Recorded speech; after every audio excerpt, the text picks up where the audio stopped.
Hello everyone. Last lecture में हमने CSS के बारे में ज़्यादा थोड़ा जाना था कि क्या होता है, कैसे काम करता है।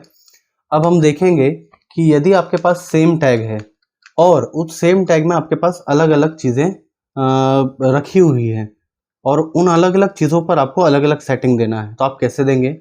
क्योंकि पहले वाले जब लेक्चर में हमने क्या देखा था कि सपोज करिए हमारे पास P वाला टैग है, तो P वाले टैग में क्या हो रहा था कि जब हम कुछ लिख रहे थे, सपोज करिए मैंने यहाँ लिखा फर्स्ट पैराग्राफ,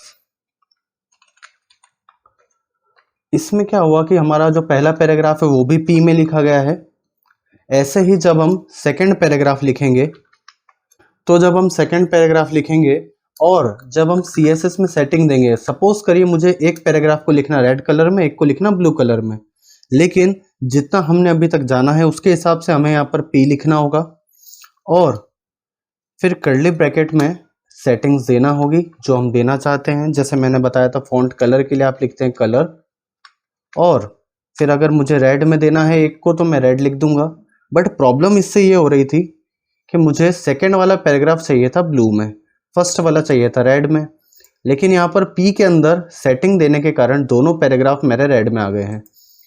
ये आपको बहुत बड़ी प्रॉब्लम फेस करना पड़ती है जब आप CSS से कुछ सेटिंग अप्लाई करते हैं। तो इसके लिए हम क्या कर सकते हैं ऐसा कि दोनों में अलग अलग सेटिंग हो और टैग सेम ही रहे, पैराग्राफ वाला ही टैग रहे P वाला।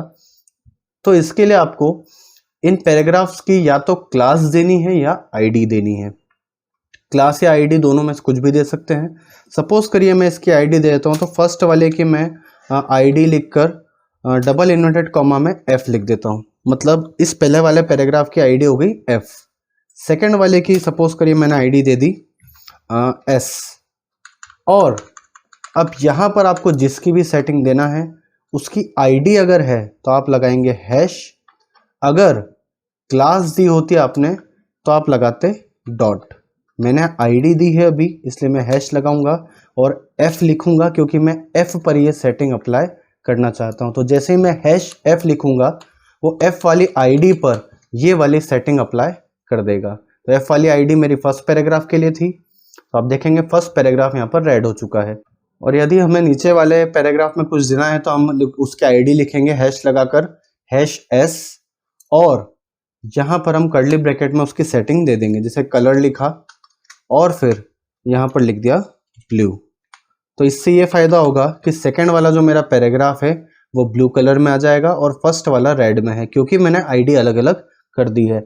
ऐसे आप सेम टैग की चीज़ों पर अलग अलग सेटिंग अप्लाई कर सकते हैं। पहले वाले का क्या यूज़ था, जब मैंने आपको किसी टैग से सेटिंग अप्लाई करना बताया था, उसके अंदर आपको अगर बहुत सारे टैग पर एक साथ सेटिंग देना है तो आप एक साथ सिर्फ टैग का नाम लिखकर सेटिंग दे सकते हैं। बट इस मेथड के द्वारा आप सेम टैग पर अलग अलग सेटिंग लगा सकते हैं। जैसे यहाँ पर भी P है और यहाँ पर भी P है, लेकिन इस वाले P पर अलग सेटिंग और इस वाले P पर अलग सेटिंग, तो दोनों पर हमें अलग अलग सेटिंग देना है, तो फिर ये वाली मेथड यूज में आती है। इसी जगह यदि हम क्लास का यूज करते हैं, ID की जगह हम लिखते हैं क्लास, और यहां पर भी ID की जगह लिख दिया जाएगा क्लास। और यहां पर आपको क्या करना है स्टाइल वाले टैग में, तो यहां पर आपको हैश नहीं लगाना है, अब लगाना है डॉट। केवल डॉट लगाने से आपका वही सेम काम हो जाएगा जो भी आपने ID से करा था। बस यहाँ पर आपको या तो यहाँ पर क्लास हो तो यहाँ पर आपको डॉट लगाना है, और अगर ID हो यहाँ पर तो आपको यहाँ पर हैश लगाना है। इतना ध्यान रखना है, इसके द्वारा आप एक ही टाइप के टैग पर अलग अलग सेटिंग दे सकते हैं। तो आई होप आपको ये समझ में आया होगा। तो इस लेक्चर में इतना ही है। नेक्स्ट लेक्चर तक के लिए thank you and good bye.